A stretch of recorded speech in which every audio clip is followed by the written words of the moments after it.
Bom, nós estamos dando, então, continuidade ao estudo da Bíblia. Semana passada nós vimos o Antigo Testamento e hoje nós vamos ver o Novo Testamento. Se o Antigo Testamento fala da história, fala da vida, a epopeia dos hebreus que antecederam a vinda e a chegada do Mestre, o Novo Testamento é contado a partir do nascimento de Jesus. Então, o Novo Testamento, ou o Evangelho, em algumas colocações, nós vamos até mesmo encontrar como a Boa Nova, é a história recontada, não a história da Bíblia, mas sim Jesus fazendo uma interpretação da lei divina em corrigindo alguns termos e algumas interpretações da lei mosaica.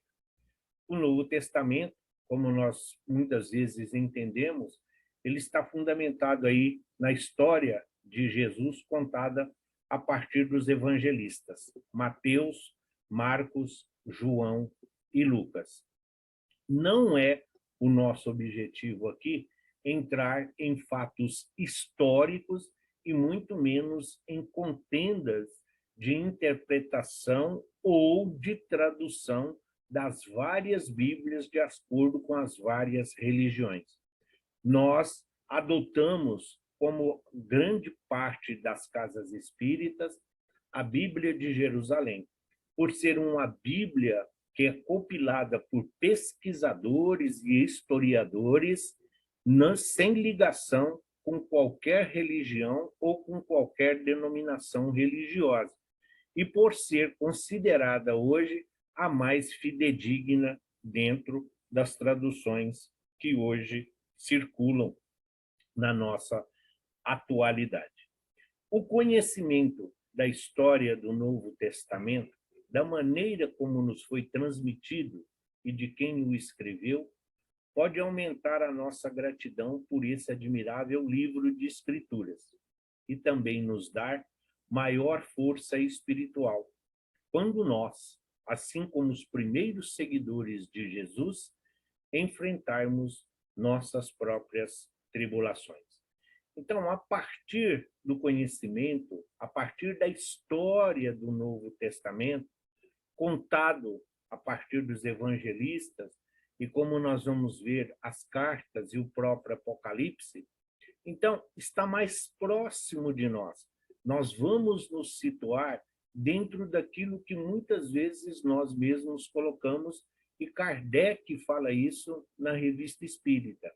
Nós somos os modernos discípulos, nós somos os modernos apóstolos do cristianismo. Alguns chegam a dizer que Kardec reescreveu o cristianismo. Não, nós não vamos a tanto, mas depois do Livro dos Espíritos, e principalmente depois da publicação do Evangelho segundo o Espiritismo, o mundo houve uma maneira mais simples, uma maneira mais acessível de compreender os ensinamentos de Jesus. E é esse o nosso objetivo, é isso que nós estamos buscando. O Novo Testamento. O que contém o Novo Testamento, esse livro? Ele contém os evangelhos que contam a vida de Jesus. É também constituído por várias cartas ou epístolas que foram escritas pelos apóstolos com o objetivo de direcionar a igreja fundada por Jesus. Como nós vamos ver, sim, os 4 evangelistas, sendo ele Mateus, que não consta porque é um nome latino, mas está lá como Levi, o próprio João, que era o mais novo dos apóstolos, Marcos, como nós vamos ver, não era apóstolo, ele era sobrinho de Pedro e foi companheiro de Paulo nas viagens, e Lucas, que também não foi apóstolo nem discípulos e nem conheceu Jesus. Era um médico que ficou muito amigo e foi companheiro de Paulo nas suas viagens missionárias.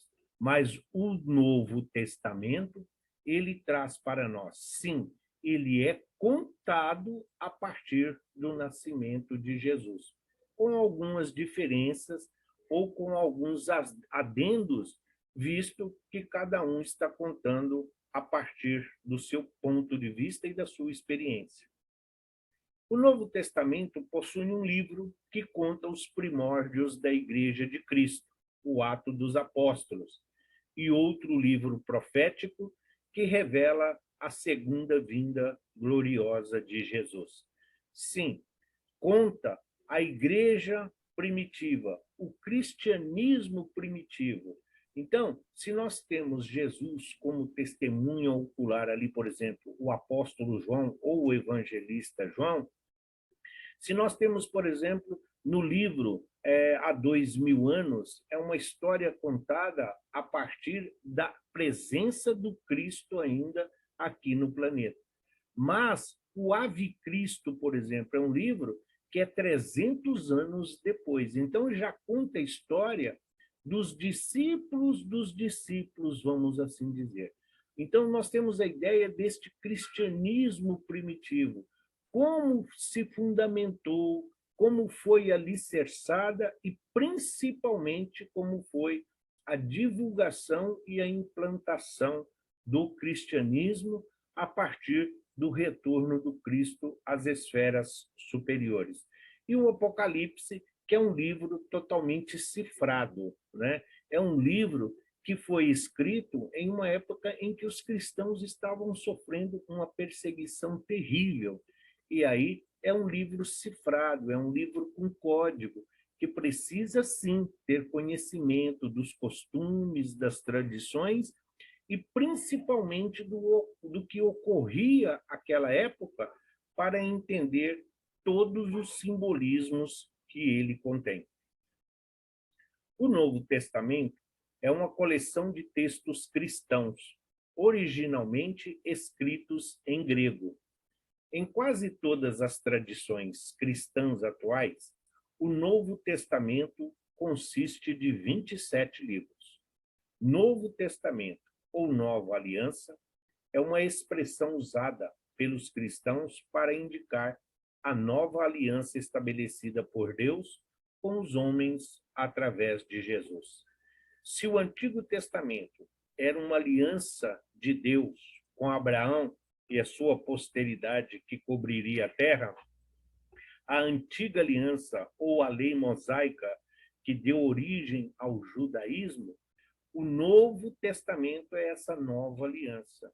É a aliança divina com os filhos de Deus, com a sua criação, de Deus com a sua criação, contada a partir daquele que é o espírito mais perfeito que já viveu aqui entre nós, o idealizador e diretor angélico do nosso planeta.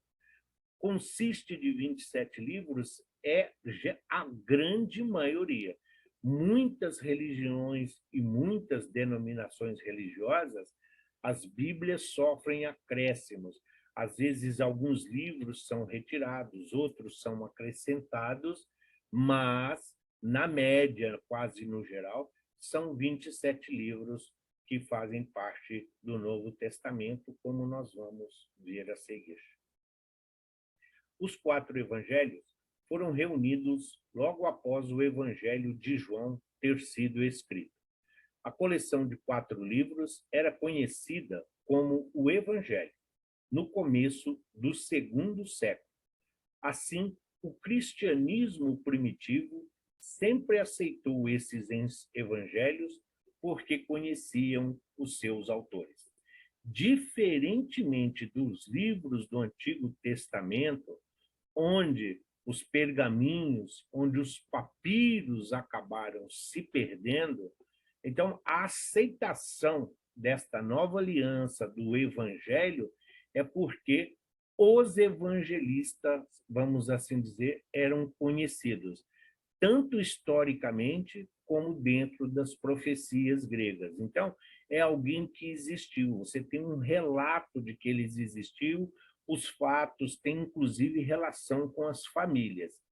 Sim, Antes de João, é preciso lembrar-nos sempre que João, dos apóstolos, foi o único a desencarnar de morte natural e foi o último deles a retornar à pátria espiritual. Então, isolado, exilado na ilha de Patmos, quando ele finaliza esse livro, então junta-se com os que já estavam circulando aquela época, que era o de Mateus, de Marcos e de João, e a partir daí eles têm essa ideia do Novo Testamento ou Nova Aliança, ou, como diz o Humberto de Campos, a boa nova que o Cristo veio nos trazer.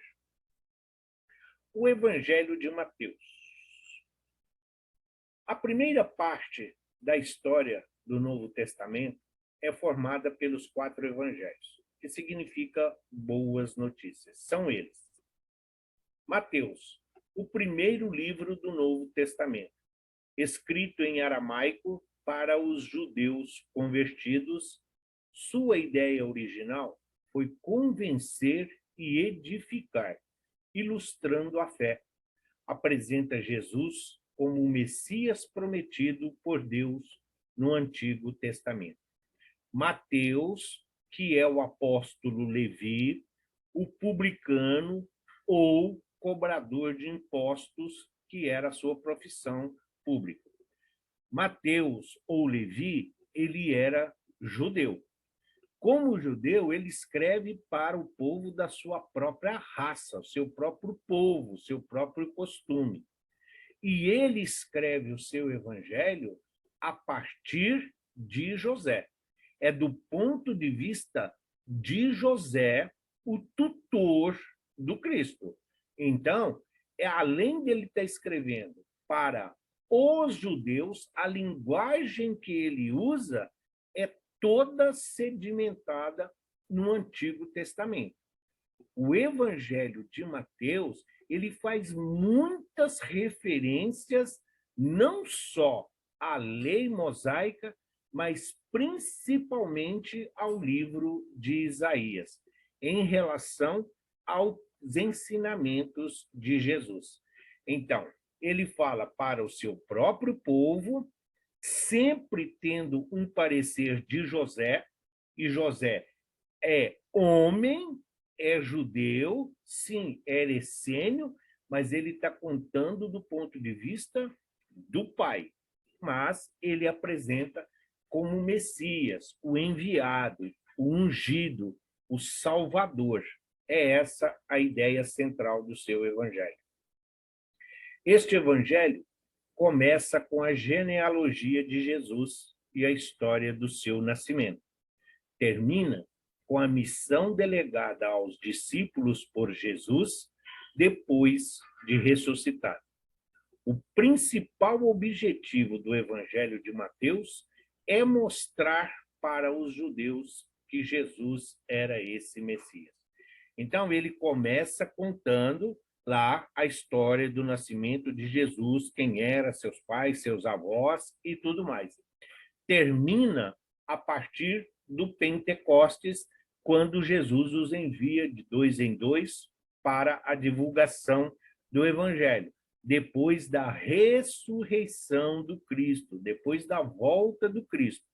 Entre a essência e o objetivo, mais uma vez, aquele Messias, aquele Salvador, o ungido que os profetas do Antigo Testamento diziam, o libertador que eles estavam esperando. O esforço de Mateus é mostrar que Jesus era esse enviado, que ele não conseguiu. Apesar dos vários debates sobre sua data, este evangelho provavelmente foi escrito depois da morte de Jesus, 31 anos depois, entre os anos 50 e 65 depois do Cristo. Era considerado o manifesto da Igreja de Jerusalém e, por conseguinte, o documento fundamental da fé cristã. As datas, não se fixem na data, é só para se ter uma referência. Quando nós falamos que não íamos entrar em questão de história, porque sempre que vocês forem lerem, estudar ou pesquisar, vai surgir muita controvérsia se esse realmente era o primeiro evangelho a ser escrito ou se era o de Marcos. As outras religiões, os historiadores e os pesquisadores, eles podem debater, discutir e até disseminar o que eles quiserem. Nós, espíritas, temos que fundamentar e alicerçar o nosso estudo dentro daquilo dos postulados e o conceito da doutrina espírita. E Emmanuel, o nosso grande instrutor, Emmanuel, no livro Paulo e Estevão, ele deixa bem claro que os pergaminhos de Mateus, que inclusive Pedro presenteou a Gamaliel com eles, foi o primeiro evangelho a ser escrito. Todos os outros dois, Marcos e Lucas, derivaram daí. O de João, como nós vamos ver, é espiritualmente diferente dos demais, mas o evangelho de Mateus é o primeiro. Então, por isso que ele é considerado esse manifesto, é como se fosse um regimento, um manual para os cristãos, então, sediados em Jerusalém, e a partir de onde eles foram plantar, né, o cristianismo que Jesus havia solicitado. Marcos, o seu evangelho é escrito em grego para os romanos convertidos. Destaca os aparentes fracassos de Jesus perante os homens para provar os desígnios de Deus.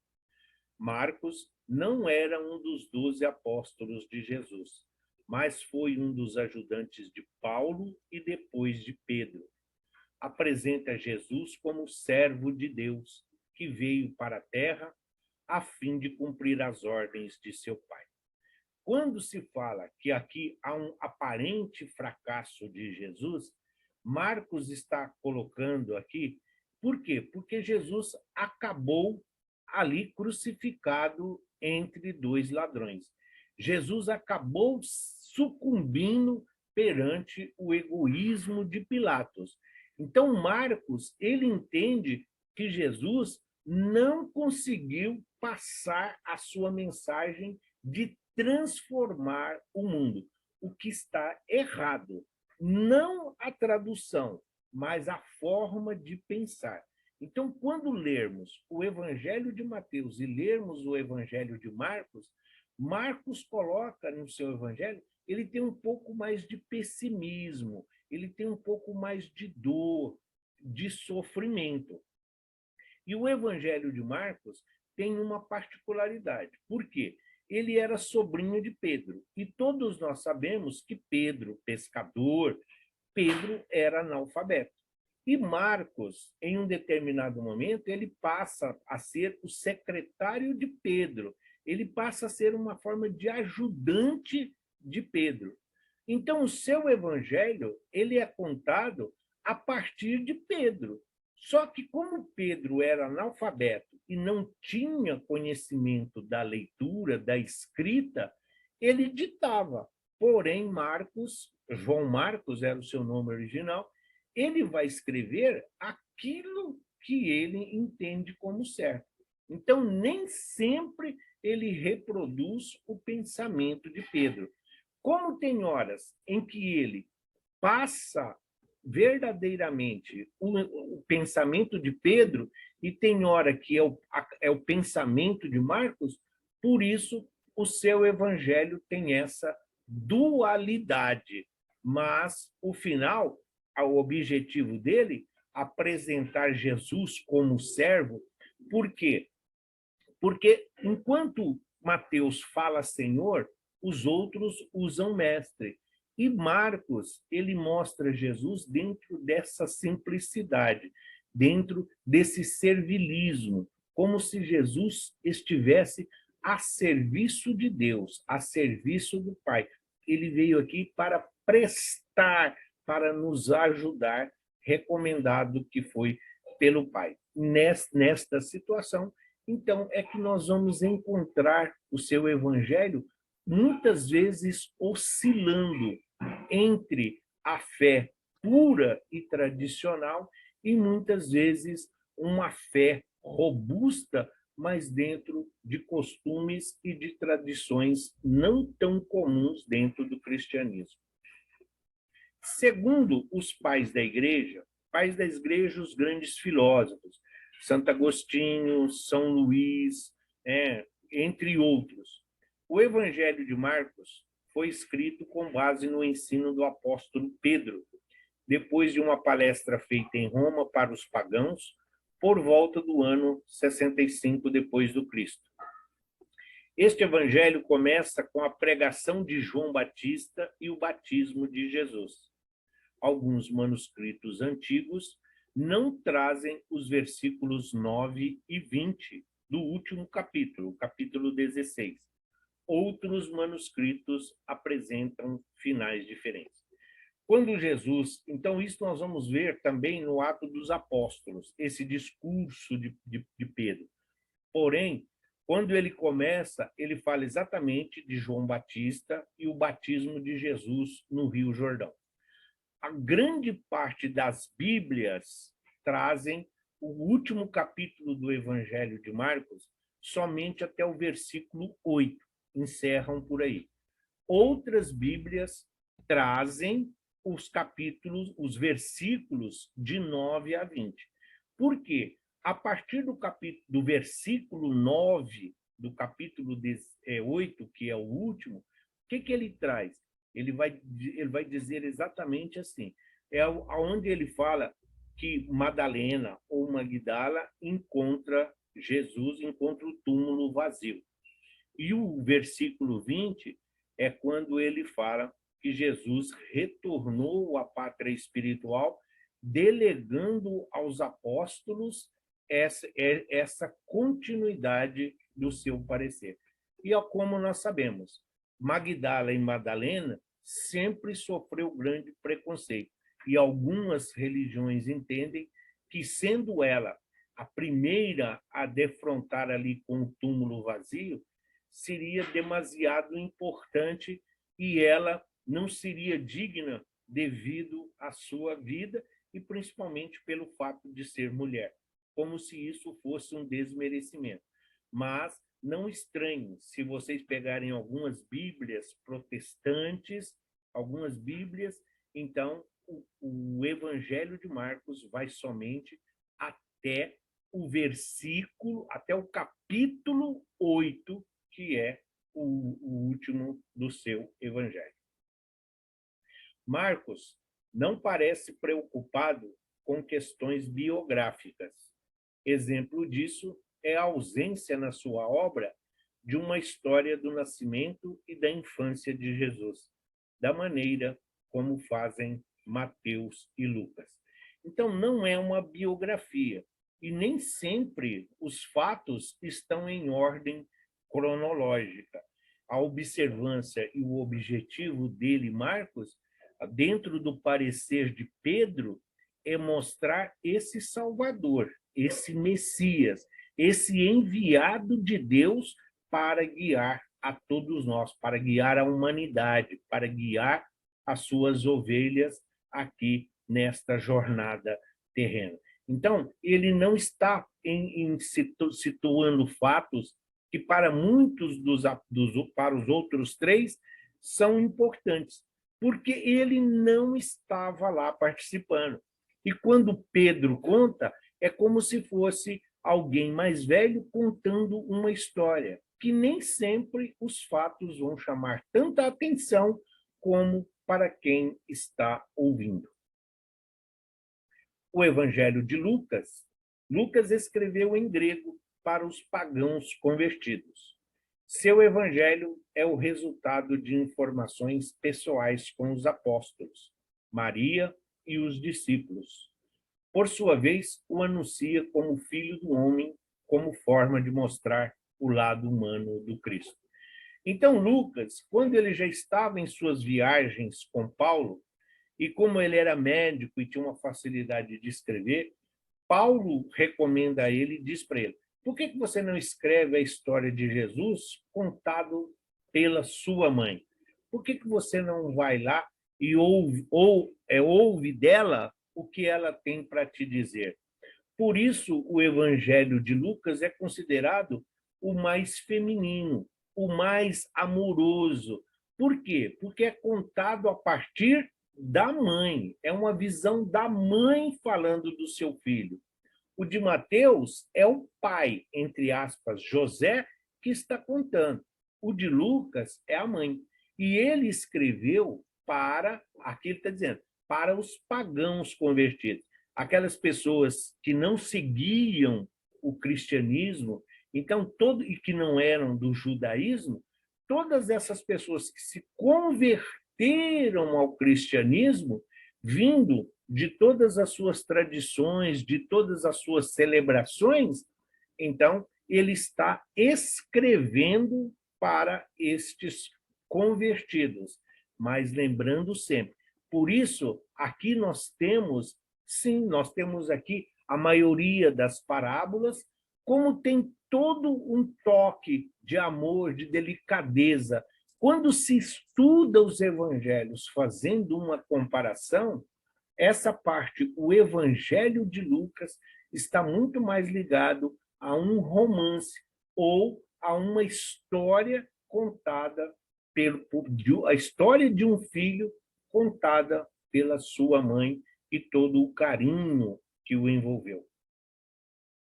Lucas também não foi um dos 12 apóstolos, mas é mencionado no Novo Testamento como companheiro do apóstolo Paulo e médico.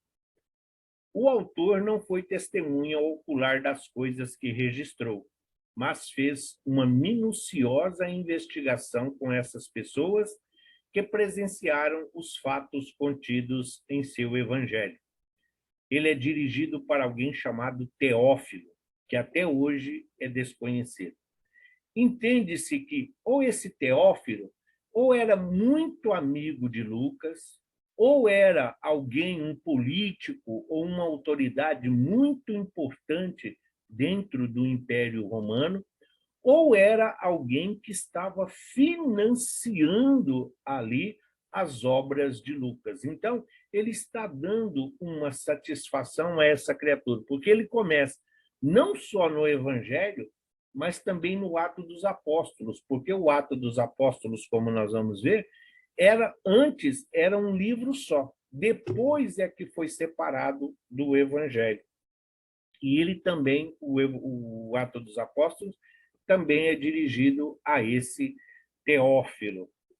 Então, essas colocações que ele faz, então ele pegou a história de Paulo, ele conhece Paulo. Então, a interpretação que Paulo faz dos ensinamentos e da vida de Jesus, depois ele ouve de Maria as mesmas situações, como ele ouviu os irmãos de Jesus, tanto Tiago como Judas, ele faz algumas referências no seu livro e no Ato dos Apóstolos, de que ele conversou com essas criaturas que ajudaram ele a copilar e escrever, então, o seu evangelho e o também Ato dos Apóstolos. Este evangelho começa com histórias paralelas do nascimento e da infância de João Batista e Jesus, e termina com as aparições de Jesus ressuscitado e a sua ascensão ao céu. Seus objetivos era contar a história do Cristo a partir dessas testemunhas oculares. Foi escrito provavelmente no ano de 63 depois do Cristo. Todos nós sabemos que João Batista era primo de Jesus, em segundo grau, uma vez que Maria era prima de Isabel, em primeiro grau, ali a mãe de João Batista. Então, ele faz sempre essa correlação. E aí nós começamos a ver o entendimento. Por que para José não era importante? Não é só pelo fato de ser mulher, é o fato de que esses laços familiares não eram importantes. mas para Maria era.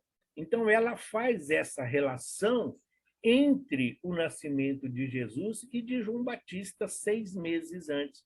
Toda a história, porque ela acompanhou o nascimento de João Batista enquanto grávida estava de Jesus. Ela vai, as tradições da Igreja Católica chega até mesmo a dizer assim que Maria serviu a Isabel como uma humilde serva. Então, Lucas, ele faz um relato ele pega várias personagens e aí ele cria e escreve o seu evangelho procurando uma conotação para quem não tinha religião, para quem não era cristão ou seguia os ensinamentos de Jesus, compreender os ensinamentos do mestre. E o evangelho de João, escrito em grego, o seu evangelho é o mais espiritual de todos eles. Nele, Jesus é a luz do mundo, o mestre que orienta, o pão da vida. Relata os momentos mais íntimos com Jesus. O evangelho de João é estruturado de forma diferente dos evangelhos sinóticos e inclui histórias de vários milagres e palavras de Jesus que não são encontradas nos outros 3 evangelhos. Por quê? João era o mais novo dos apóstolos. Segundo Flávio Joséfo, ele tinha entre 14 e 16 anos. Era o que nós chamamos hoje de um adolescente. Então, Jesus tinha um carinho, um afeto todo especial por ele, mas não de privilégio ou de preferência, mas devido ainda à sua infância material, à sua infância física, que ele está dizendo. Sinótico, por quê? Enquanto Lucas, Mateus e Marcos falam quase todos a mesma coisa, por isso sinóticos, o Evangelho de João é o mais espiritual, porque ele viveu essa experiência com Cristo, ele participou, ele é testemunho ocular, ele estava presente, ele viu as realizações do Cristo. Então, ele está contando não o que alguém contou para ele presenciou. E por quê? Por ser uma criança, por ter mais disposição, mesmo sendo ele irmão ali de Tiago, era o que tinha mais tempo livre. Ou seja, segundo Flávio Joséfo, ele estava presente, ele acompanhou Jesus quase que dioturnamente. Então, de todos os apóstolos, é o que mais andou com Jesus, é o que mais presenciou os feitos e as atitudes, os atos de Jesus. Por isso, o seu evangelho é considerado o mais espiritual, porque ele está dizendo, ele viu as curas e viu o desdobramento dessas curas, como as pessoas reagiam. Então, ele passa a contar a sua vivência com o Cristo. Por isso, ele é o mais espiritual, porque é o que captou mais as imagens e os ensinamentos de Jesus.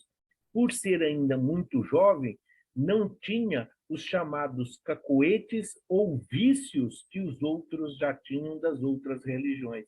Então, ele absorveu na essência os ensinamentos de Jesus.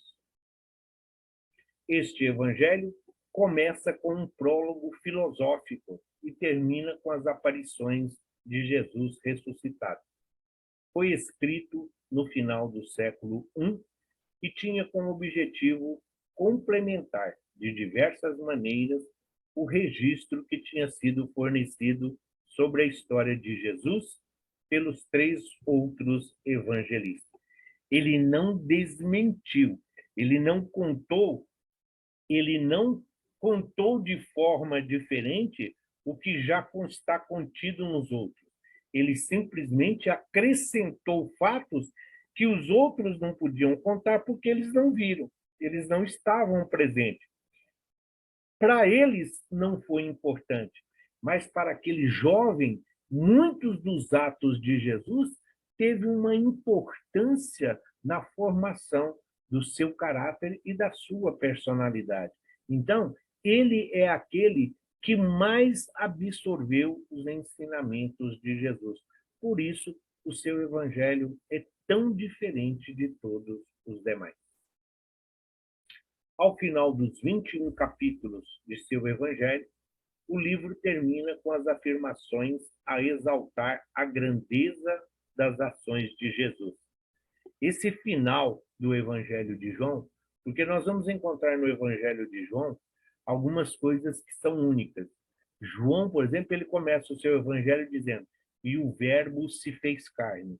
Que verbo? O verbo é a palavra. Todos falavam do Salvador, do Messias, do ungido e disso, daquilo. Então, essa ideia que falavam, que tinha filosofia, então, o verbo era a palavra. Quando Jesus se manifesta de uma forma humana, encarnada, por isso que ele diz a palavra. O Salvador, que todos só tinham conhecia a palavra, se transforma em algo material. E também em seu evangelho é onde nós vamos encontrar a referência de que Deus é o amor. Somente João faz essa colocação. Deus é o amor. A profundidade do que ele aprendeu com o mestre.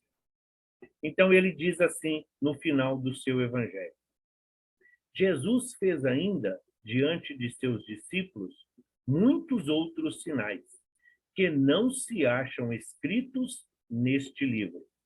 Esses, porém, foram escritos para crerdes que Jesus é o Cristo, o Filho de Deus, e para que, crendo, tenhais vida em seu nome.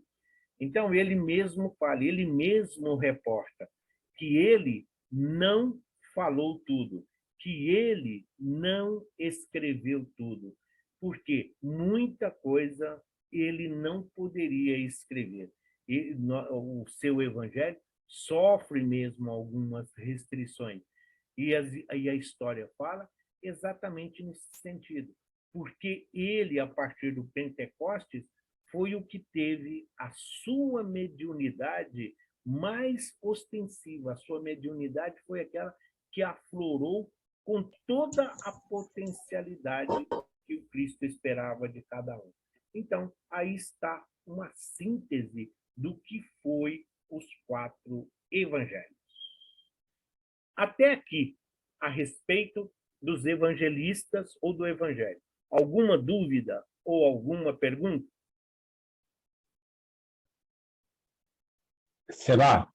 Oi. É por isso que, quando Jesus dita, João, eis sua mãe, mãe, mulher, eis o seu filho, como que eu posso dizer? É esse laço que ele faz de João com Maria? Não, é que é o seguinte, Jesus na cruz, então Jesus, como diretor angélico, Jesus tinha o conhecimento e Jesus sabia e sabe de tudo que acontece. Então Jesus sabia que João seria o último deles a desencarnar e o único que desencarnaria de uma forma natural. Ou seja, era o único que teria condições de amparar Maria na sua velhice. Então, quando Jesus olha para aquele jovem que ali está, ele sabe que ele vai chegar à velhice, os outros não. Por ser jovem, por ser muito novo, o carinho e o afeto que ele tinha por Maria era como se fosse ela sua mãe. E Maria o tem como se fosse um filho. Por isso Jesus diz: mulher, eis aí o teu filho. E fala para ele: filho, eis aí a tua mãe. Jesus está dizendo para Maria cuidar de João como se fosse o filho dela, como ela cuidou dele. E está dizendo a João para cuidar de Maria como se ela fosse a sua mãe. Por isso, quando o João, quando ele está em Éfeso, ele vai buscar Maria em Jerusalém e leva para a casa do caminho que ele fundou na estrada de Jope, lá em Éfeso, e é lá que ela vai desencarnar e é lá que Jesus vai resgatá-la do mundo material. É esse o sentido da colocação de Jesus. É por saber que seria o último e o único que teria condições de ampará-la até o seu retorno. Obrigado, obrigado, Sebastião. Mais alguém? Não? Então vamos lá. A segunda parte da história do Novo Testamento é constituída pelo livro histórico denominado por Atos dos Apóstolos, também escrito por Lucas. A narração gira em torno de como os apóstolos propagaram o evangelho de Jesus, orientando pessoas que formavam uma nova comunidade cristã e as igrejas. Lembrando sempre, igreja em hebraico, igreja é comunidade. Igreja é uma reunião de pessoas. Então, quando Jesus diz, Pedro, sobre ti edificarei a minha igreja, a tradução não seria essa, tá? Jesus está dizendo, sobre ti edificarei a comunidade cristã. Seria esse o sentido, onde todos se abrigariam sobre o evangelho de Jesus. O Ato dos Apóstolos, quando nós começamos a ler, nós vamos ver que ele está na primeira pessoa. Ele começa falando eu. De um determinado capítulo em diante, ele começa a falar nós, que é a partir de quando ele conhece Paulo. Então, mas gira em torno deste cristianismo primitivo que nós conhecemos. Então, o Ato dos Apóstolos é a partir do retorno de Jesus ao mundo espiritual, onde os apóstolos reunidos em Jerusalém, logo depois do Pentecostes, então ali eles começam a definir o que cada um deles vai fazer e como será o trabalho de divulgação e implantação do Evangelho. É isso que está contido, é a continuidade do trabalho dos apóstolos. Um dos principais personagens é tá errado aqui. Uma das principais personagens deste livro é o apóstolo Paulo, responsável por escrever as cartas que orientavam as igrejas locais da época. Então, aqui não conta muito a história de Saulo, fala muito pouco sobre Saulo, mas Paulo, o apóstolo, tem uma relevância maior. Alguns dirão assim, mas nós não acabou de falar que Paulo não era apóstolo, Paulo não conheceu Jesus? Vamos lá. Discípulo é aluno, discípulo é aprendiz. Apóstolo é o enviado, é aquele que representa alguém. Então, todo apóstolo já foi discípulo, mas nem todo discípulo será apóstolo. Nesse caso de Paulo, é o próprio Paulo que vai falar na carta aos Romanos, quando ele vai dizer, porque muitos lugares das comunidades, inclusive as que ele fundou, o pessoal era uma das coisas que ele ouvia. Você nem é apóstolo. E ele, então, retruca, ele deixa bem claro. Eu sou muito mais apóstolo do que aqueles que vocês dizem que era, porque eu faço o que o Cristo pediu. Eu faço aquilo que o Cristo determinou, enquanto que eles ficam aguardando solução. Então, mas a colocação é só nesse sentido. Mas as cartas que ele escreveu, nós vamos ver isso de uma forma mais profunda quando nós estudarmos o Paulo e Estevão. Mas fica bem claro que as orientações, a partir do momento em que ele se encontra recluso, então, ele, sob a orientação de Jesus, tendo o próprio Estevão como seu mentor espiritual, então ele é orientado pelo Cristo a dar continuidade ao seu trabalho através das epístolas, uma vez que, como doutor da lei e conhecedor da lei mosaica e do decálogo, e por ser cidadão romano, ele tinha livre acesso a todos os lugares, a todo o reino conquistado pelo Império Romano. A terceira parte do Novo Testamento é composta pelas cartas ou epístolas dos apóstolos às novas igrejas fundadas. Essa parte é subdividida em outras duas. As 13 epístolas de Paulo, escritas pelo apóstolo, e as epístolas gerais, escritas por outros apóstolos. Então, nós temos os evangelhos, a primeira parte, segunda parte, o Ato dos Apóstolos, e a terceira parte é contido nas cartas. Aí, as cartas têm uma subdivisão, porque a grande maioria delas são as 13 de Paulo, e depois nós temos mais 10 ou 11 que nós vamos ver, que são as chamadas epístolas gerais, que foram escritas por outras personagens, tanto quanto importantes dentro da história do cristianismo. As 13 epístolas de Paulo não estão em ordem cronológica, tá? Então, vamos deixar bem claro. Assim como a Bíblia de Jerusalém, as cartas, a forma como nós vamos colocar a explanação, não estão em ordem cronológica. É simplesmente colocação o quê? O que nós procuramos abordar?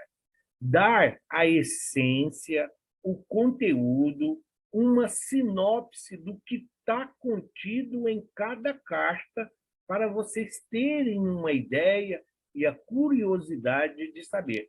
Porque às vezes fala assim, carta aos Romanos, carta aos Hebreus, carta aos Filipenses, carta aos Gálatas. O que significa isso? E o que está contido? Por que dessas cartas?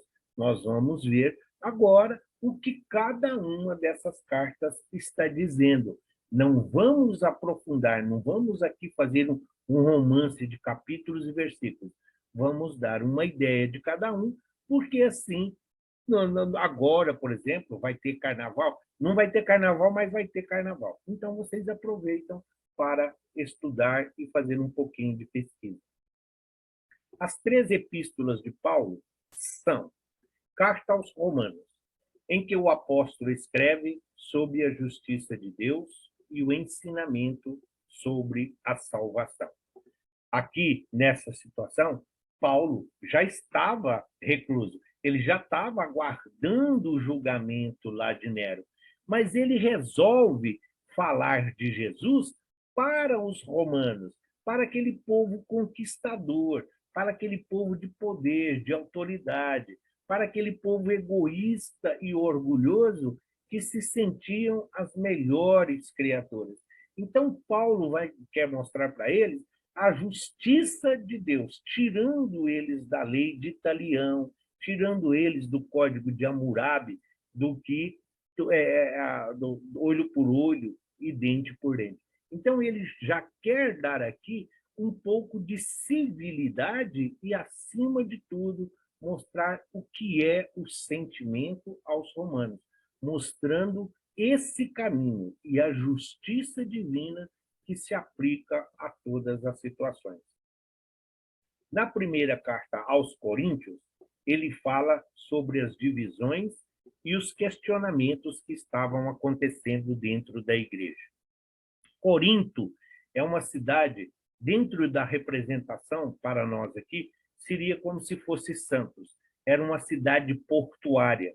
Então, você tinha um enorme número de estrangeiros de várias línguas e de várias situações. Então, a promiscuidade, a violência era muito grande. A própria população dessa cidade, os habitantes da cidade de Corinto, eles absorviam muito disso dos visitantes e das pessoas em trânsito por ali passavam. Então, Paulo, na carta aos Coríntios, em algumas situações, ele fala de casos pessoais. Por exemplo, na primeira carta aos Coríntios, ele vai fazer um relato, por exemplo, de um filho que está tendo um caso com sua madrasta. Então, e isso ele deixa bem claro. E ele chama a atenção da comunidade, da igreja de Coríntios que ele fundou, chamando-os à responsabilidade, dizendo para eles: vocês sabem que isso está errado. Isso é com a lei de Moisés deixa bem claro que isso é proibido. E como que vocês permitem? Então, as cartas são direcionadas, é para a comunidade de Coríntios, não é carta para as outras. Sim, mas uma vez lida na igreja de Corinto, essas cartas eram repassadas às outras comunidades, às outras igrejas e às outras cidades, porque assim eles também tomavam conhecimento dos ensinamentos de Paulo e dos alertas que ele fazia a cada comunidade em particular. A segunda carta aos Coríntios, ele fala e faz um alerta sobre os falsos profetas e orienta a igreja a enfrentar os problemas através do amor. Onde ele vai falar que posso ter tudo, mas se não tiver amor, se não tiver caridade, nada sou. É onde ele vai dizer para aquele povo: tudo me é permitido, mas nem tudo é lícito, tudo me é permitido, mas nem tudo me edifica. Então, ele está fazendo orientações que, quando nós lemos, parece que foi escrita hoje de manhã. Nessa segunda carta aos Coríntios, por exemplo, ele vai fazer um alerta.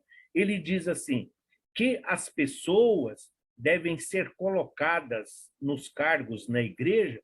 Ele fala que as pessoas devem ser colocadas de acordo com a sua capacidade de servir e não de acordo com o seu conhecimento. Então, aquela pessoa que tem um coração enorme, que tem um sorriso cativante, que está sempre abraçando, está sempre acolhendo, essa pessoa tem que ficar na linha de frente para mostrar e para servir de incentivo e de exemplo para aqueles que buscam a Igreja do Cristo. Na carta aos Gálatas, ele explica que a salvação vem através de Jesus Cristo. Gálatas, aquela região da Galácia. Então, nós estamos falando de gentios, nós estamos falando de um povo pagão, de um povo que alguns, a grande maioria eram judeus, ou os chamados hebreus, e outros professavam várias seitas, vários cultos, ainda tinha muito daquele politeísmo. Por isso, ele explica que Jesus é o centro, Jesus é o modelo, Jesus é o guia, Jesus é a personagem principal. Jesus, ele está partindo aqui da ideia de que Jesus é sempre a referência para toda e qualquer situação em que nós nos encontramos. Na carta aos Efésios, Paulo explica como todos os membros da igreja formam um só corpo, sendo Jesus o guia. Quando ele fala de um só corpo, ele diz o quê? Aqui, a doutrina espírita traz muito isso dentro da mediunidade, para explicar esse só corpo. Porque Paulo, ele explica assim, por exemplo, ele diz assim, a psicofonia, você está sendo as mãos, a vidência, os olhos, só para citar algumas. Mas ele diz, aquele pregador, aquele que tem o dom da palavra, que vai, são os pés. Aquele que dá mais importância, aquele que trabalha assistência social, é o tronco, é o estômago. Então, ele vai associando a nossa capacidade de servir com o corpo humano. E, ao mesmo tempo, a doutrina espírita, pegando essa carta aos Efésios, eles vão trazer isso para a mediunidade, mostrando a importância de que um de nós complementa o outro. Porque nós não somos feitos metade, nós não fomos criados por Deus faltando nada, mas nós precisamos de um acontecimento para despertar a potencialidade que existe em cada um de nós. Na carta aos Filipenses, Paulo ensina como superar os sofrimentos da vida com a força e alegria que vem de Jesus Cristo. Então, essa carta aos Filipenses é considerada por muitos os primeiros escritos de Paulo. É nessa carta aos Filipenses que tem o famoso o jargão que todo mundo usa, né? Tudo posso naquele que me fortalece. Então, ele está mostrando que superar o sofrimento, ele não está dizendo que é simplesmente um milagre, não é simplesmente extirpar o mal que nos acomete, mas sim a compreender, através da resignação, buscar os recursos e os mecanismos para uma aceitação digna, transformando a nossa existência aqui em recursos e mecanismos para todos aqueles que caminham conosco. Na carta, é a comunidade, a cidade chama Filipos, Efésios para a igreja de Éfeso, Gálatas para a região da Galácia, carta aos Colossenses para a cidade de Colossos, adverte e ensina que a fé deve ser apenas em Jesus Cristo e em nenhum outro ensinamento. Como tinham muitos pagãos, como tinham muitos cultos, como tinham muitas religiões que estavam se reunindo sob a égide do Cristo, sobre a nova aliança, então Paulo vem desmistificar essa ideia do politeísmo, do Deus da colheita, do Deus da caça, do Deus do vinho, centralizando todas as situações em Jesus. Jesus é o centro, Jesus é a referência, Jesus e os seus ensinamentos são para todos e não são transitórios nem passageiros, são para a eternidade. Na primeira carta aos Tessalonicenses, para a região de Tessalônica, o apóstolo fala sobre a primeira vinda de Jesus Cristo à Terra e a importância da busca pela santidade. Como o pessoal tinha ainda aquela ideia do Paráclito, aquela ideia do libertador, porque os hebreus tinham a ideia do Messias, do Salvador, alguém que viesse como se fosse aí um guerreiro, como foi Davi, montado num cavalo, empunhando a espada e matando todos os conquistadores e libertando todos os povos. Então, quando ele fala dessa primeira vinda de Jesus, ele está dizendo que Jesus veio como um homem para mostrar como superar as dores e os sofrimentos e que todos nós somos capazes.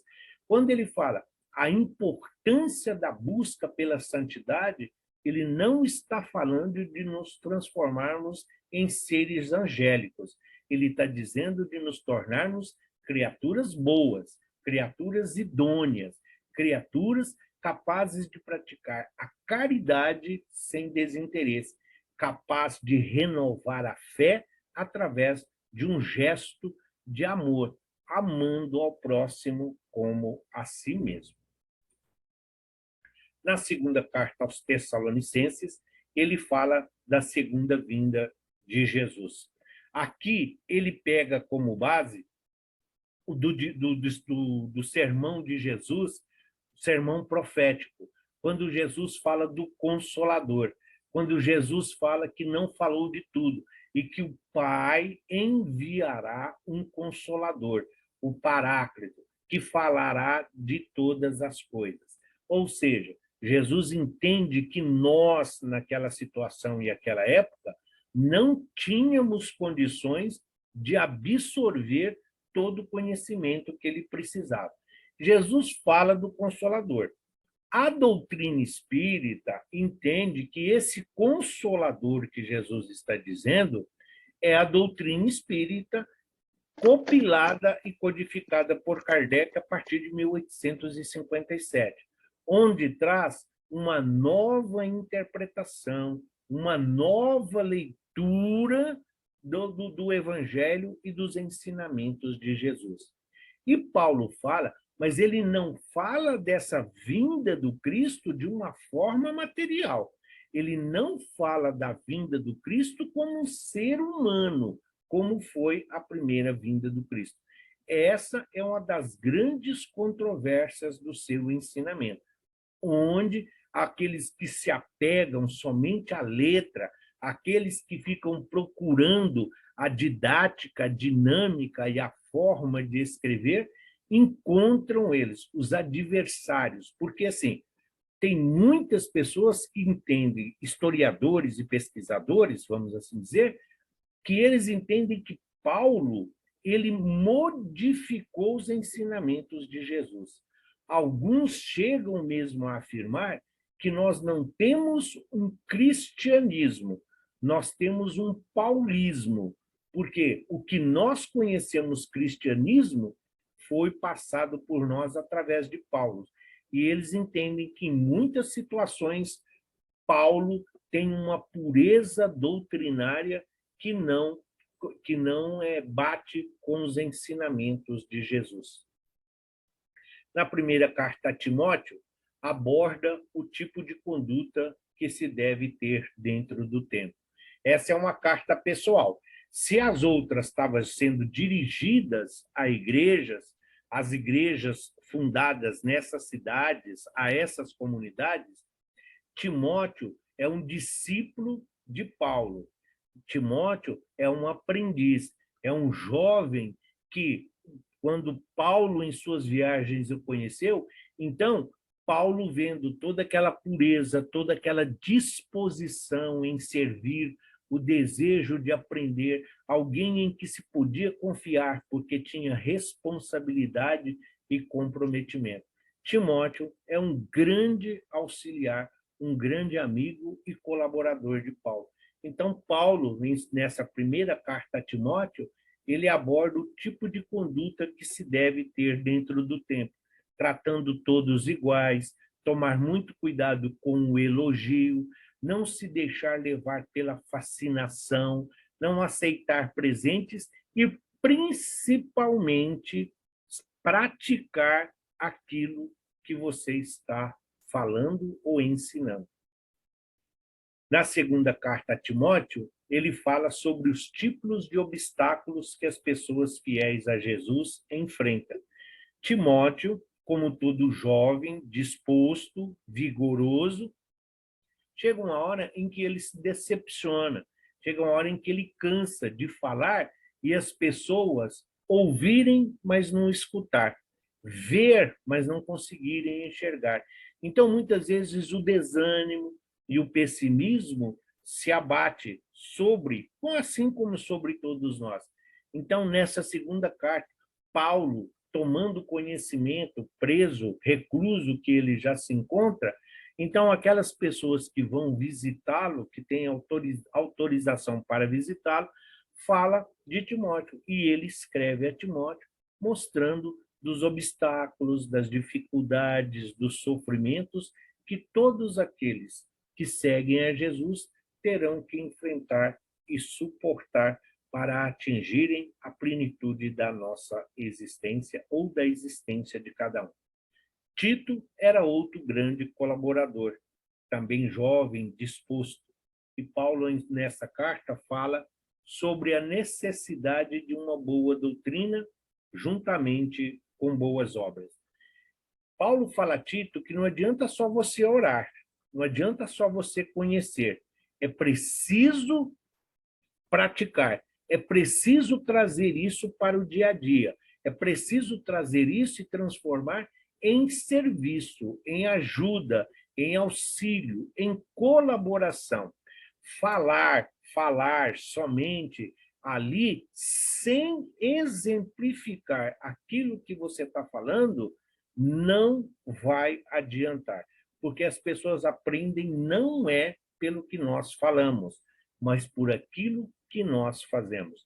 Então, Paulo mostra que o Cristo e os seus ensinamentos precisam sair do templo e das igrejas e chegar à comunidade necessitada. E a carta a Filemon aborda o perdão. Essa carta a Filemon, na realidade, é mais um bilhete, porque Filemon, Paulo, ele está preso, acho que é Onésimo, se não me engano, o rapaz, está preso com ele. E ele era um escravo que surrupiou, que furtou algumas coisas do seu patrão, e fugiu e acabou sendo preso. E Paulo, então, ali, converte ele na prisão como companheiro de cela. Paulo acaba convertendo ele ao cristianismo, ele acaba absorvendo os ensinos de Paulo. E aí, quando Paulo recebe a visita, então Paulo escreve uma carta a Filemão intercedendo para que o patrão, o senhor que foi furtado, para que ele perdoe a esse escravo, para que ele não sofra o castigo e a punição de quem roubou e também de um escravo que havia fugido. Então, é praticamente um bilhete no qual Paulo está assumindo a responsabilidade e se comprometendo a devolver ao Senhor aquilo que lhe foi tirado pelo escravo que havia fugido. E aí, as cartas gerais, ou, em algumas traduções, chamadas de universais. Também eram cartas, mas são chamadas assim porque eram destinadas ao público geral, e não necessariamente uma igreja ou a uma pessoa. Então, se essas aqui estavam dirigidas a uma cidade, a uma igreja, a uma pessoa, como foi, as chamadas cartas gerais ou epístolas gerais, elas eram para todas as igrejas e todas as comunidades. Onde elas chegavam numa determinada igreja, então fazia-se várias cópias e repassavam, mais ou menos como acontece hoje com as redes sociais. Então, recebe-se uma mensagem do Frei Anselmo lá na assistência de sábado, e aí coloca e daqui a pouquinho está em todos os grupos, está sendo divulgada a mensagem que foi recebida lá pela dona Neide. A mesma coisa era aqui. Então, essas cartas chegavam numa determinada igreja, quem ali tinha o conhecimento da escrita, copiavam e essa carta seguia o seu trajeto, indo a todos os lugares possíveis. Por aí dá para se imaginar o que era modificado, transformado, subtraído, o que era acrescido de acordo com a necessidade onde a carta chegava. A carta aos Hebreus, com o autor desconhecido, fala sobre a superioridade de Jesus e a fé que os membros deviam possuir. De todas as cartas ou as epístolas, essa é a mais controversa de todas elas. Os historiadores e os pesquisadores, as igrejas, não conseguem entrar no consenso de quem é o autor. A grande maioria das Bíblias associa ela aos hebreus. Porém, tem muita coisa contida nessa carta que parece que foi escrito ontem. Então, tem muita coisa escrita, ela fala de igrejas, ela fala de alguns cleros, ela fala de uma hierarquia sacerdotal e clerical que é muito comum no século VI até o século VIII.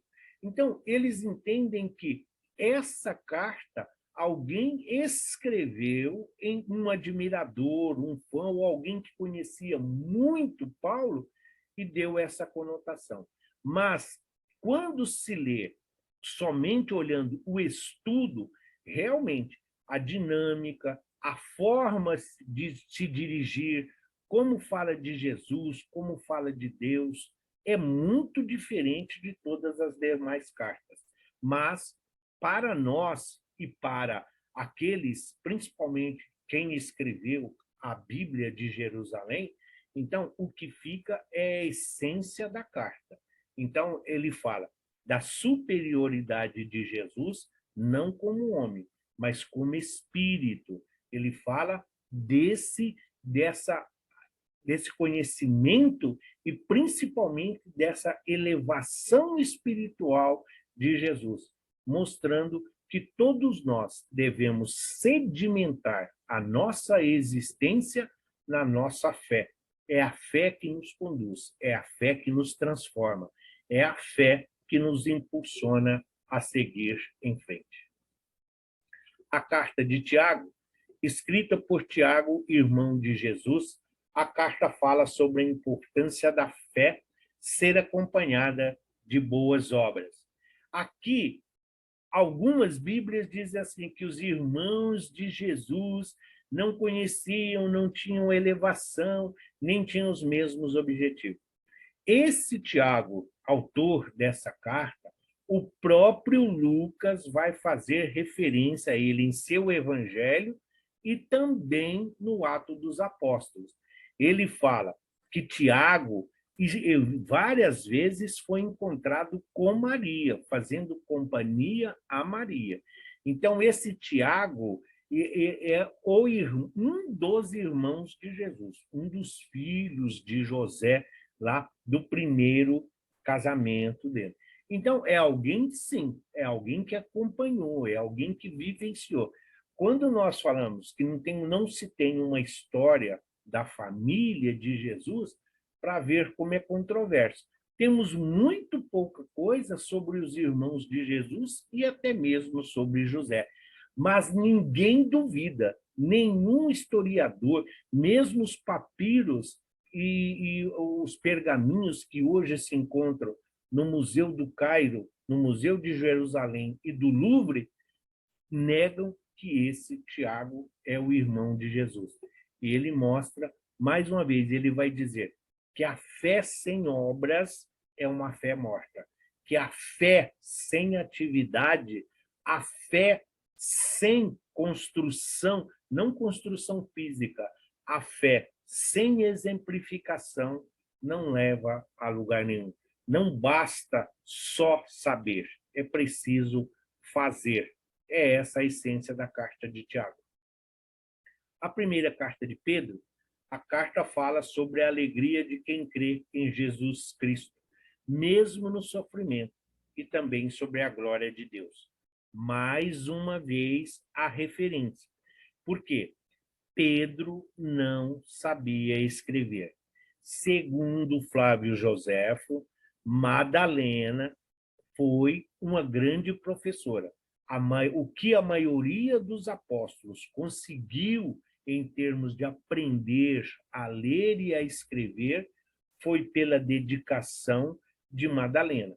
Mas as cartas relacionadas e atribuídas a Pedro, todas elas foram escritas por João Marcos ou o evangelista Marcos, que era filho ele era filho da irmã de Pedro. Então, ele era sobrinho de Pedro e, nessa época, já auxiliava Pedro na casa do caminho. Essa carta fala do sofrimento, de tudo aquilo que ele vivenciou, de tudo aquilo que ele participou, de todas as situações do martírio, da perseguição que ele sofreu, desde o convite de Jesus para segui-lo até o retorno de Jesus ao mundo espiritual. Na segunda carta, ele fala sobre a certeza do evangelho e da volta de Jesus. Assim como Paulo, ele não está falando de uma volta física, ele está falando da volta de Jesus em termos de conhecimento, em termos de evolução, em termos de aprendizado. Quando ele fala da volta de Jesus, ele está dizendo que nós, em um determinado momento da nossa caminhada evolutiva, nós vamos conseguir absorver os ensinamentos de Jesus da mesma forma que absorvemos a luz solar. Não é que o sol vai vir para nós. O sol não é nosso.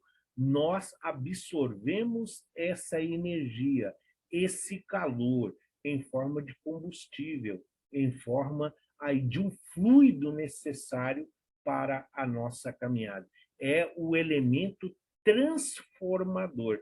Por isso, essa nova vinda, mas de uma forma mais sutil, de uma forma mais etérea, sem a necessidade do martírio e da perseguição.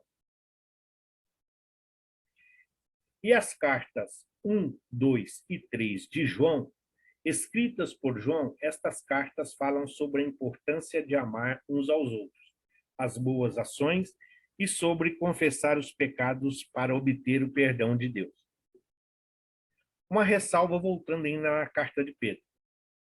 Carta de Pedro, uma das coisas mais importantes está lá, porque é nessas cartas em que está escrito, né, que o amor cobre uma multidão de erros.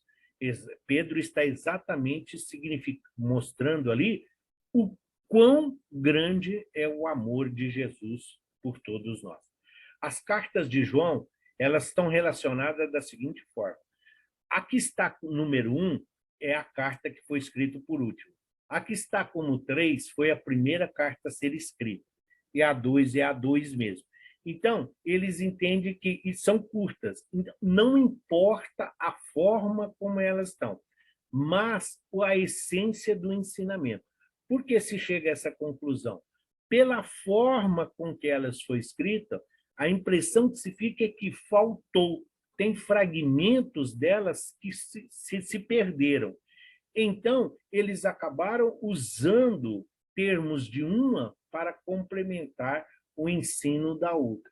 Então, é como se ele tivesse começado a falar de um determinado assunto e aquele pergaminho, aquele papiro, aquele pedaço desapareceu. Então, eles pegaram uma outra carta com outro desenvolvimento e complementou aqui. Isto era muito comum na época, porque passando de mão em mão, tudo isso, muita coisa vai sendo acrescida, muita coisa vai sendo entendida. Mais ou menos como é o Google hoje, entendeu? Você começa a digitar, você coloca lá 2, 3 palavras e ele já quer adivinhar o que você vai fazer, a pergunta. Aqui também é mais ou menos assim, só que aqui nós estamos falando de seres humanos. Judas, escrito por Judas, irmão de Jesus. A carta alerta sobre o perigo dos falsos profetas. A história que está contada, ela fala que Judas é um daqueles que estavam bem próximos a Jesus no Sermão do Monte. Por isso, ele aborda com tanta propriedade os falsos profetas e os falsos cristos, que é uma das últimas recomendações de Jesus lá no Sermão da Montanha. Não é o Judas Tadeu das causas impossíveis, e também não é o Judas Iscariotes que desertou da vida pelas portas do suicídio. É um outro Judas. Assim como Jesus, assim como Simão, Judas era um nome muito comum naquela época. Então, Tiago, assim como Judas, Lívia, Cíntia, Susana, esses nomes constam em algumas pesquisas do Flávio Joséfo e do Bar Serapião como sendo o nome das irmãs de Jesus e dos irmãos. Então, esse Judas aqui, juntamente com Tiago, depois do retorno de Jesus ao mundo espiritual, os dois estavam sempre acompanhando Maria.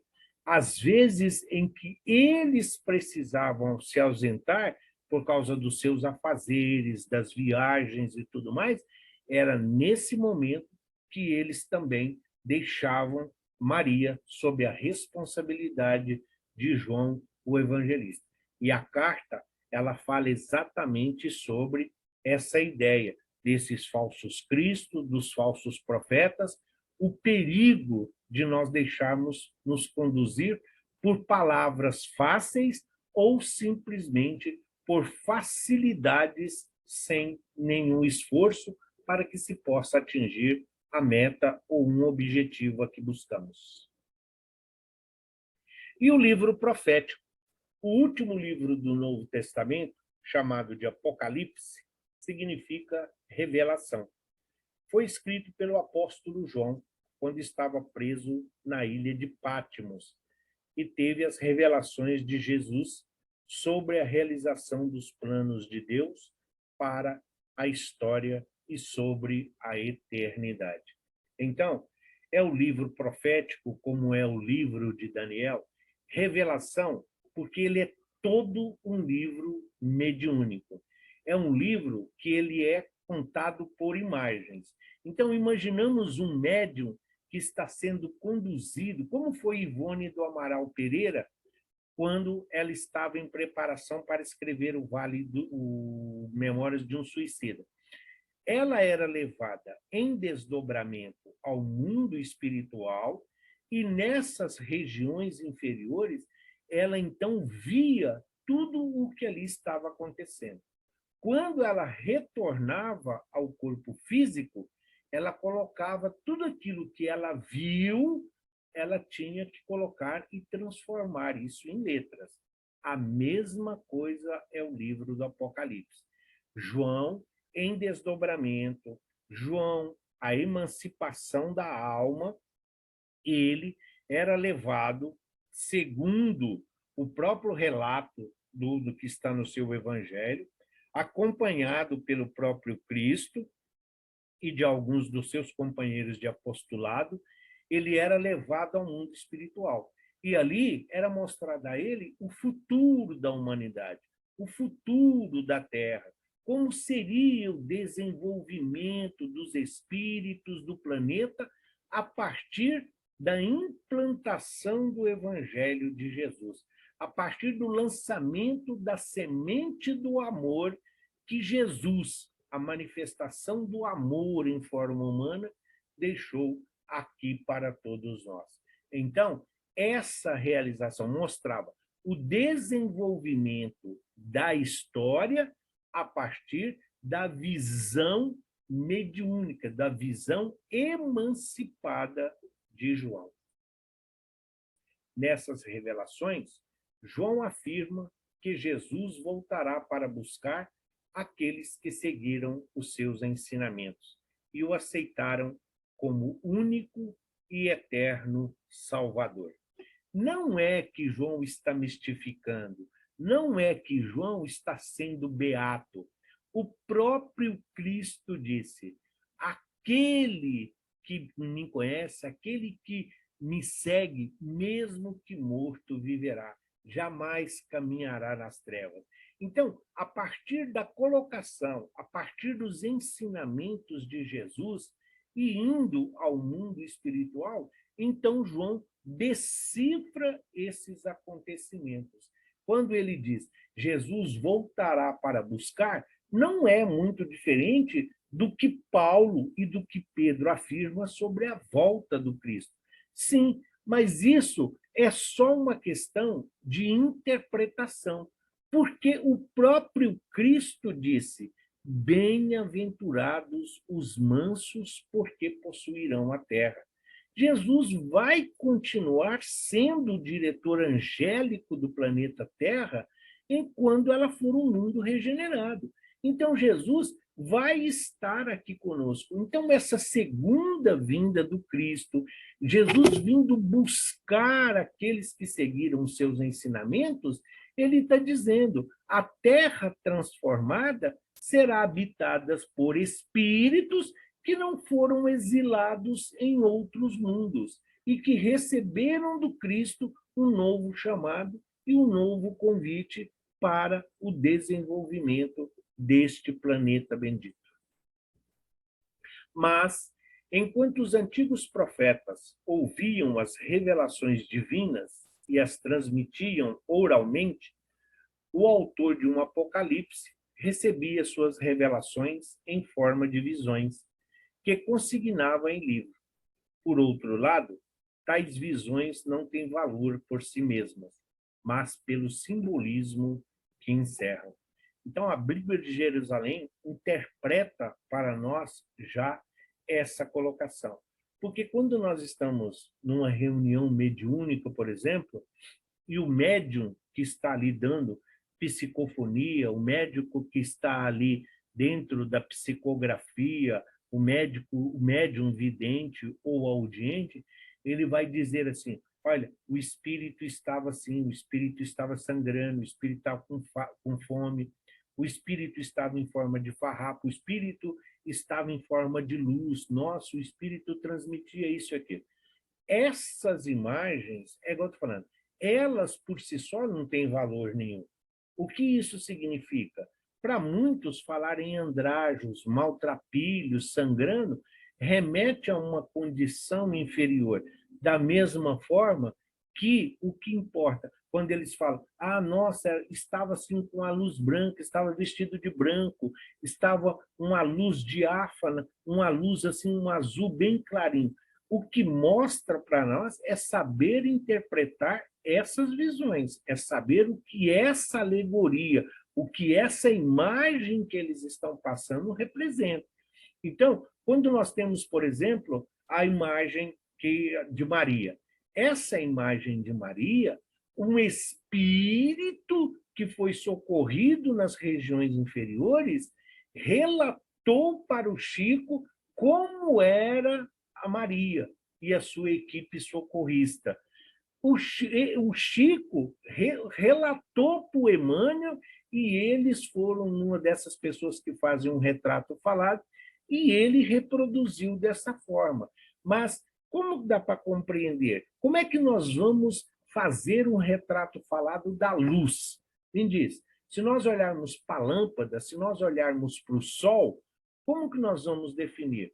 Nós definimos o sol como uma criança, nós fazemos aquela bolinha com os raios, geralmente amarelo, mas o sol não é isso. O sol é muito mais do que uma fonte de calor. O sol, ele é imprescindível dentro da energia que ele proporciona, essa energia transformadora para todos nós, espíritos. O nosso perispírito, ele não pode prescindir do sol. Eu, João, sou quem viu e ouviu essas coisas. E tendo-as ouvido e visto, ajoelhei-me para adorar o anjo que a mim as tinha mostrado. Mas ele me falou, não faças isso. Eu sou servo como tu e teus irmãos, os profetas e aqueles que guardam as palavras deste livro. É a Deus que deves adorar. Isso está no Apocalipse, no capítulo 22, no versículo de 8 a 9. É que por uma questão de semântica, por uma questão aqui de facilitar o slide, eu coloquei embaixo, tá? Mas então, termina aí a colocação. É a Deus que deves adorar. Então, João, ele está falando que recebeu do próprio Cristo, que ele chama de anjo. Ele vai fazer referências várias vezes ao Cristo como anjo. E em algumas colocações, ele deixa bem claro que esse anjo é Jesus, que o levou e que conduziu no seu desdobramento, mostrando o futuro da humanidade. E ele fala que depois de ver tudo isso, depois de anotar tudo isso, ele fala que abaixou-se, né, que foi ali, ajoelhou para adorar a Jesus. E Jesus fala para ele, não faça isso. Eu sou servo como tu e seus irmãos. E aos profetas. Ele diz, é somente a Deus que nós devemos adorar. E isto nos remete, porque no livro A Boa Nova, do Humberto de Campos, tem um momento em que, quando Salomé, a esposa de Zacarias, quando ele vai pedir para que os filhos, João e Tiago, possam assentar-se à direita, uma à direita e outra à esquerda de Jesus no trono, então, em um momento que Jesus está conversando ali com ele, e ele vai adorar, ele vai se ajoelhar para reverenciar a Jesus, e Jesus não deixa. Jesus fala para ele, não, você não deve se ajoelhar diante de mim. Todos nós, Deus quer que os seus filhos lutem de pé. Então, nós devemos adorar a Deus em trabalho, em acolhimento, em caridade, em fé, em resignação, e não em gestos ou simplesmente rituais de subserviência. Por isso, a recomendação de Jesus, o anjo, a João, é a Deus que deves adorar, e não a mim. Jesus, com essa proibição de adoração a ele, está também demonstrando a João e a nós que ele não é Deus. Sim, e a doutrina espírita não precisa provar que Deus não é Jesus e que Jesus não é Deus. Nós não precisamos desse Jesus relacionado à divindade. Jesus, um espírito, é o Filho não unigênito, porque unigênito é único. Primogênito, a partir do momento que é a mais alta hierarquia que nós conhecemos. Porém, Jesus está dizendo o quê? Que todos nós chegaremos a essa condição, que todos nós teremos as mesmas oportunidades. Tudo depende da maneira como nós nos relacionamos com a vida e com os dons divinos, com as virtudes inatas que todos nós temos.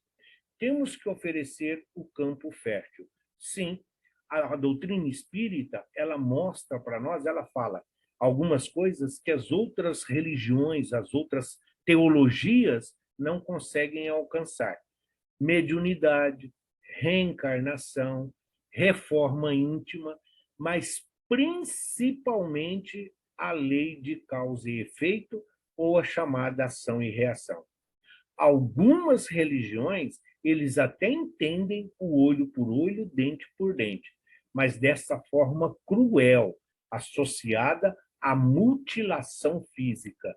Não, Jesus mostra que é em sentimento, e isso vem corroborar a ideia sempre da segunda vinda do Cristo. Por isso não é material, por isso não é físico, é sentimento, é espiritual. Então, adorar a Deus, e Jesus está mostrando que todos nós um dia seremos deuses como ele o foi, aqui dentro da representação, conseguindo coisas que até então nenhum outro ofereceu. Aí está uma síntese do que é e do que representa para todos nós o Novo Testamento. E como nós estamos estudando e como nós precisamos fugir das festas mundanas, como nós devemos fugir dos prazeres terrenos, a semana que vem nós estaremos aqui falando do Atos dos Apóstolos. E lá nós vamos abordar a instituição dos 7, ou os 7 escolhidos, ou os 7 diáconos. Vamos falar da festa de Pentecostes, o significado dentro da visão espírita, Ananias e Safira, uma história fantástica que é contada dentro do Ato dos Apóstolos, e os seus desdobramentos são hoje muito místicos e usados até como forma para coação aos adeptos de algumas religiões. Então, nós vamos falar abordar esses temas dentro da nossa continuidade, dentro do nosso cronograma. Finalizamos o Antigo Testamento, hoje o Novo Testamento, e a partir daí nós então estaremos agora vendo mais diretamente ou com mais particularidade alguns dos temas mais relevantes do Ato dos Apóstolos. Que assim seja.